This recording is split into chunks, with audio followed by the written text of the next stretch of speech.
Hello friends, welcome to my channel what to watch.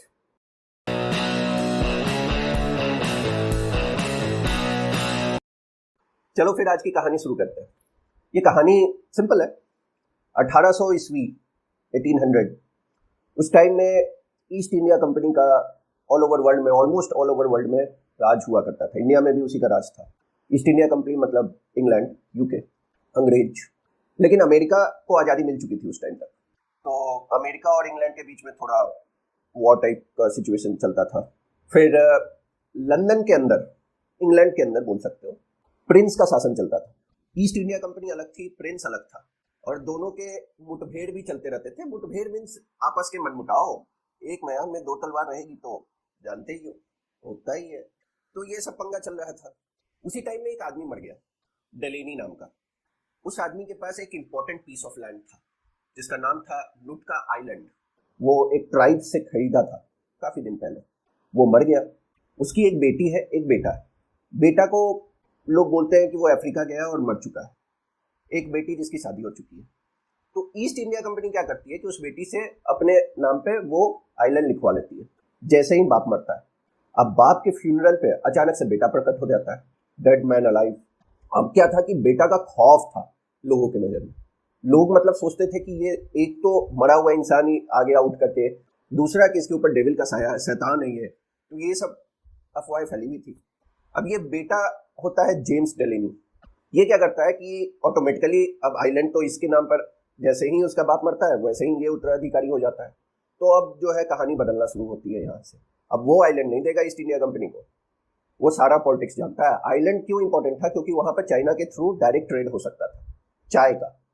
तो काफी important island था। तो अब पूरी पॉलिटिक्स वाली कहानी घूमने लगती है। ये अकेला नचाता है, मतलब ईस्ट इंडिया कंपनी और प्रिंस सबको। ये अकेला इंसान अपना पावर दिखाता है। तो यही सब मिला जुला करके स्टोरी। और भी बहुत कुछ होता है इसमें, लेकिन वो आप देखोगे तो पता चलेगा। सीरीज में अच्छी बात यह है कि एक्टिंग। जेम्स डेलेनी का रोल निभाया है आपको टॉम हार्डी ने। आपने इनको देखा होगा, बहुत सारे हिट मूवीज में आए हैं ये। हॉलीवुड के हीरो हैं, काफी फेमस इंसान है, और हमेशा अनकन्वेंशनल रोल करते हैं।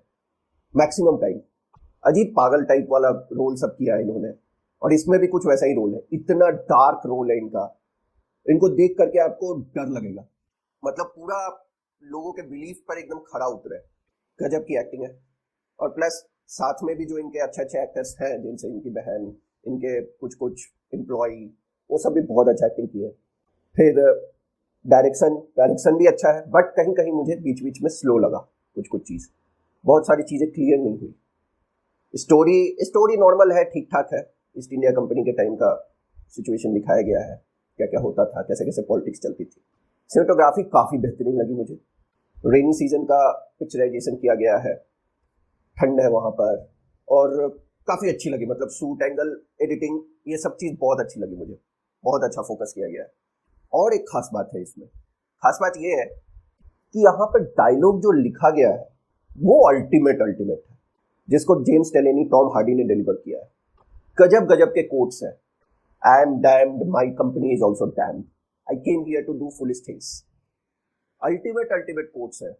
वो भी बहुत मजेदार लगेगा, बस ध्यान से सुनना। रेटिंग की बात करें तो एक्टिंग में 4, डायरेक्शन में 3.5, स्टोरी में 3.5, सिनेमेटोग्राफी में 4, ओवरऑल एंटरटेनमेंट में 3.5। कहीं कहीं पे स्लो हुआ है, इसीलिए मैं थोड़ा कम मार्क्स दिया हूँ। ओवरऑल एक्टिंग बहुत गजब है, और डायलॉग डिलीवरी आप इसको देख सकते हो। इसका नाम है टैबू, और ये BBC के द्वारा रिलीज की गई थी, लेकिन ना ही ये नेटफ्लिक्स पे आई है और ना ही अमेजॉन प्राइम पे आई है। अब समझ लो कहाँ से डाउनलोड करना है, सब कुछ मैं ही बताऊंगा क्या। 8 एपिसोड है, कुछ 45-50 मिनट्स के एक एक एपिसोड है। 6 घंटे 7 घंटे के आसपास में खत्म हो जाएगी। तो अच्छी सीजन है, ओवरऑल गुड एंटरटेनमेंट है। टॉम हार्डी को देखना is always a pleasant thing. चलो फिर घर में रहो, ऐसे ही सीजन्स देखते रहो, मेरा चैनल सब्सक्राइब किए रहो, मजा लेते रहो। फिर मिलता हूँ नेक्स्ट एपिसोड में, तब तक के लिए बाय बाय।